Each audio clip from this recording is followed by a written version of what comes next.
नमस्कार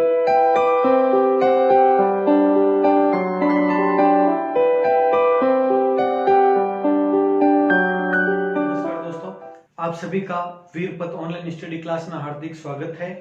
आज के इस वीडियो में हम पढ़ने वाले हैं महिलाओं के समान वेतन के अधिकार 1976 के बारे में। उन्हें 1976 के अधिनियम के तहत जो अधिकार दिया गया उसे हम विस्तार से पढ़ने वाले हैं, जिसे कहा गया है समान पारिश्रमिक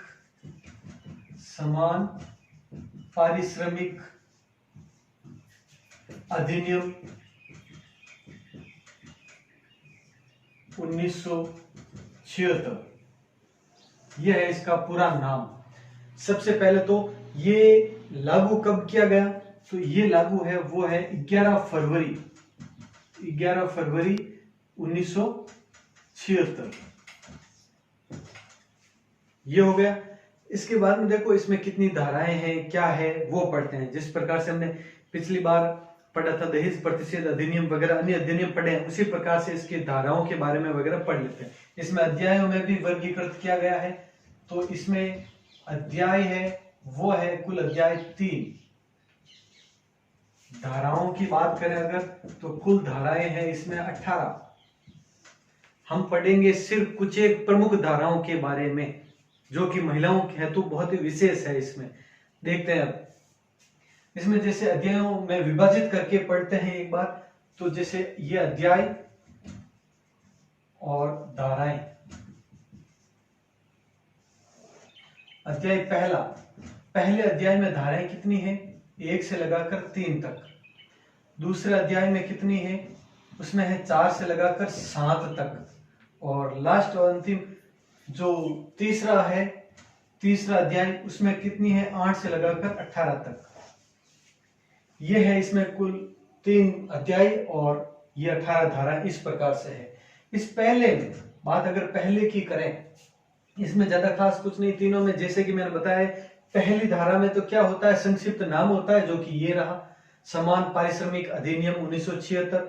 ये नाम है। विस्तार है, इसका विस्तार कहां पर है, संपूर्ण भारत में है। पूर्व में जम्मू कश्मीर क्षेत्र नहीं था, अब वह है। एक में ही है, एक में क्या है, नाम और विस्तार कहां कहां पर ये लागू है। दूसरी धारा में है वो है परिभाषाएं हैं दूसरे में। और तीसरे में है वो है इसके प्रभाव। तो इनके बारे में ज्यादा रटने की आवश्यकता नहीं है हमें, क्योंकि एग्जाम में इनके बारे में नहीं पूछा जाएगा। अब जो दूसरा है उसमें महत्वपूर्ण है 4, 5 और 6 ये तीनों धाराएं हैं। वैसे इनमें 4 है, लेकिन ये 4, 5 और 6 ये तीनों काफी महत्वपूर्ण है, इसलिए इन तीनों को ध्यान देना आप। धारा 4 इसमें इसे अंडरलाइन करके पढ़ लें इसको, धारा 4 और 5 विशेष करके। क्यों? क्योंकि इसमें जो भी इस अधिनियम का निचोड़ इसी में निकल जाएगा। कैसे? अब देखो, क्योंकि हम क्यों पढ़ रहे हैं ये अधिनियम, ये इसमें पता चल जाएगा इन 2 धाराओं में कि हम ये अधिनियम क्यों पढ़ रहे हैं। आज महिला अपराध जो निवारण अधिनियम है उसके तहत ये क्यों पढ़ रहे हैं। देखो अब धारा 4 में कोई भी प्रतिष्ठान हो, कहीं पर भी महिलाओं को अगर रोजगार पर लगाया जाता है तो उनके वेतन के समय पुरुष व स्त्री कार्मिक या कर्मकार, ये शब्द भी लिखा जाता है, ध्यान रखना। पुरुष व स्त्री कर्मकार मतलब कार्मिक, कोई भी कर्मकारों को एक ही काम के लिए, एक ही काम या तो काम भी वही हो या फिर समान प्रकृति का काम, या तो उसी काम में या उसी प्रकार का दूसरा काम, समान प्रकृति के काम हेतु एक समान वेतन देने का या देने के लिए नियोजक का कर्तव्य या दायित्व, जो काम पर ले जाता है, जो काम पर रखता है, उसका ये कर्तव्य है कि उन्हें अगर एक समान काम है तो वेतन एक समान दे। जिससे कई बार होता है कि मजदूरी पर जाते हैं तो पुरुष का वेतन अलग, महिला का अलग होता है। पुरुष का वेतन है वो बड़ा ज्यादा होता है। भले ही महिला काम ज्यादा करती हो, उससे कोई फर्क नहीं पड़ता, लेकिन वेतन पुरुष का ज्यादा होगा, या समान काम करते हैं दोनों तो भी वेतन में डिफरेंस होगा। तो इस अधिनियम के तहत समान पारिश्रमिक अधिनियम 1976 की धारा 4 के तहत एक समान वेतन होना चाहिए, नहीं तो ये जो सजा कितनी है वो भी आएगा भी इसमें, इस अध्याय 3 में आएगा भी। अभी बताऊंगा मैं आपको, पहले ये देख लें। अब धारा 5 ये क्यों महत्वपूर्ण है वो देखो। धारा 5 ये है भर्ती से संबंधित, चाहे वो स्त्री हो या पुरुष, स्त्री व पुरुष कार्मिकों को भर्ती करने में निष्पक्षता या किसी भी तरह का कोई भी भेदभाव नहीं करना, निष्पक्षता रखना व भेदभाव न करना। तो धारा 5 में क्या आ गया, जब किसी भी काम के लिए भर्ती किया जाता है, नौकरी पर रखा जाता है, तो इसलिए उन्हें रिजेक्ट नहीं किया जाना चाहिए कि ये स्त्री है इसलिए इसे मतलब काम पे नहीं रखा जाएगा, सिर्फ पुरुष के लिए है। सेना पर नहीं है, ध्यान रखना, सेना के कुछ एक अंगों पर, सेना के कुछ एक कार्यों पर सिर्फ पुरुष उम्मीदवारों को ही वहां पे लिखा जाता है क्लियर कि पुरुष उम्मीदवार ही उसमें एलिजिबल है, क्योंकि वो सेना से संबंधित कुछ ऐसे काम हैं उसके लिए। और इससे संबंधित काफी ये चर्चा भी चली, और इसमें महिलाओं ने भी कहा कि उन्हें भी सेना के ऐसे अंगों में वो भाग लेने का मौका मिले, और अब महिलाएं भी बराबर हिस्सेदारी निभा रही है आजकल। लेकिन फिर भी सेना पर ये वाला नियम है वो लागू नहीं होता है। अब ये हो गया भेदभाव न करना। 6 धारा 6 में क्या है वो देख लो, इधर साइड में कर देते हैं, एक ही है। तो धारा 6 सलाहकार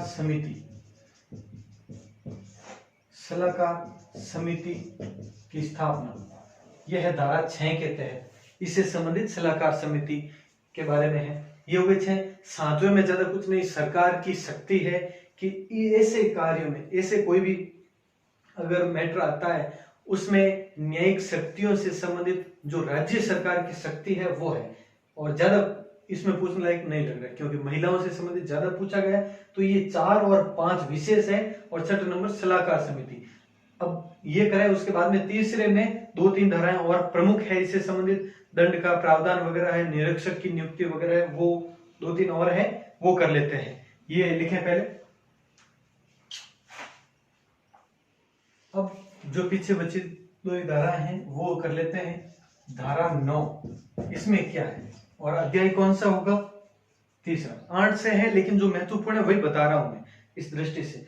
8 में है, 9 धारा 9 में है वो है निरीक्षक की नियुक्ति वगैरह।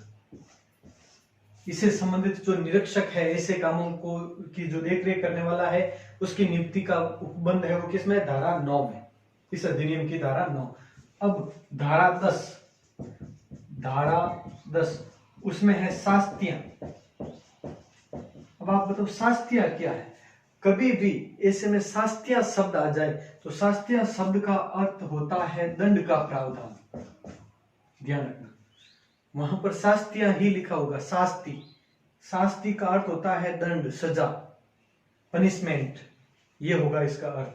तो अब कितनी सजा है? अगर अभी जो बताया था 5 और 6 में, अभी जो बताया था 4, 5, 6, विशेष करके 4 और 5 में, यानी भर्ती करने पर कोई भेदभाव नहीं होना चाहिए, और दूसरा उसके वेतन में कोई भी ऊपर नीचे नहीं होना चाहिए। ये 2 पॉइंट हमने पढ़े थे। अगर इसका उल्लंघन करता है,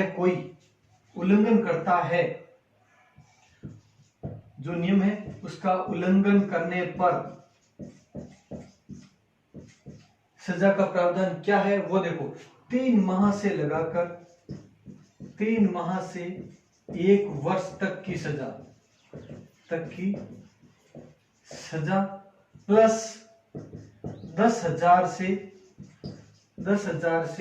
20,000 तक जुर्माना,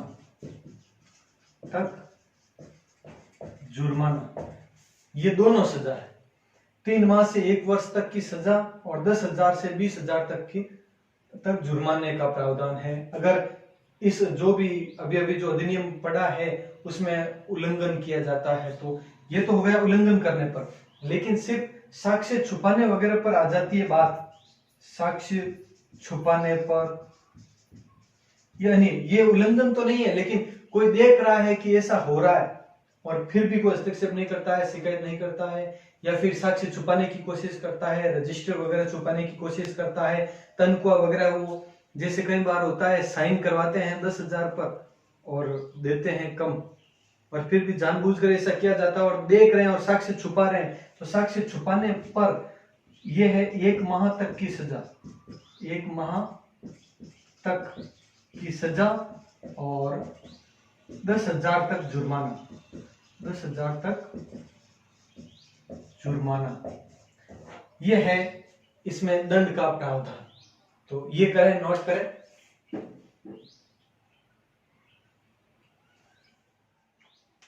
तो इस तरह से ये समान पारिश्रमिक अधिनियम 1976 के जो कुछ प्रमुख फैक्ट्स थे वो किए हमने। और अगर किसी को जानना है कि एक एक पॉइंट से एक एक अध्याय की सभी धाराएं हैं वो मुझे डिटेल में पढ़नी है, तो उसके लिए पीडीएफ फाइल में भेज ही रहा हूँ अपने टेलीग्राम चैनल पर वगैरह, वहां पे आप देख लेना डिटेल में। और इसके बाद में हम कल के वीडियो में पढ़ने वाले हैं, हम स्त्री अशिष्ट रूप प्रतिषेध अधिनियम 1986 के बारे में पढ़ेंगे अगले वीडियो में।